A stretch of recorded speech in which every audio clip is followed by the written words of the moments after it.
प्रत्येक सासू सुनेला आपले नाते सुंदर असावे असे वाटत असते, पण ते नाते सुंदर ठेवण्यासाठी काही गोष्टी समजून घेणे आवश्यक असते.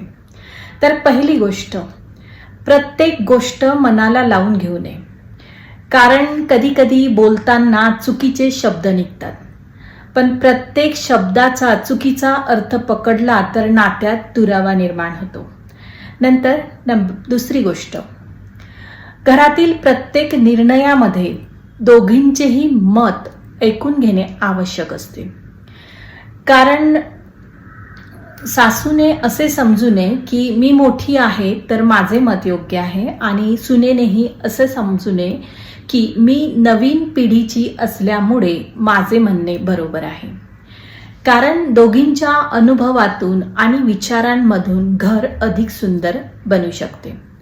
नंतर तिसरी गोष्ट, दोघींनीही एकमेकींच्या खाजगी आयुष्याचा आदर करावा. सुनेलाही कधी कधी तिचा वैयक्तिक वेळ हवा असतो आणि सासूलाही तिच्या पद्धतीने जगण्याचा अधिकार असतो. म्हणूनच प्रेम असावे, परंतु प्रत्येक गोष्टीमध्ये हस्तक्षेप नसावा.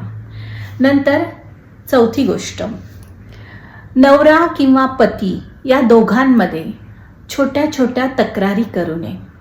कारण या दोघींमध्ये तोच एक अडकतो आणि त्यामुळे छोटासा गैरसमजही कधी कधी भांडणामध्ये रूपांतरित होऊ शकतो. नंतर पाचवी गोष्ट आणि सर्वात महत्त्वाची गोष्ट, दोघींनी एकमेकींची तुलना कधी करू नये. आमच्या काळात असे होते, माझ्या माहेरी असे होते, असे कायमचे बोलणे हे नात्यात कधीच सहजता आणत नाही. कारण प्रत्येक पिढी ही वेगळी असते आणि प्रत्येकाची विचार करण्याची पद्धत ही सुद्धा वेगळी असते. अशा प्रकारे सासू आणि सुनेचे नाते हे कधीच परिपूर्ण नसते, परंतु त्या नात्यामध्ये समजूतदारपणा जर असेल तर ते नाते नक्कीच सुंदर बनू शकते.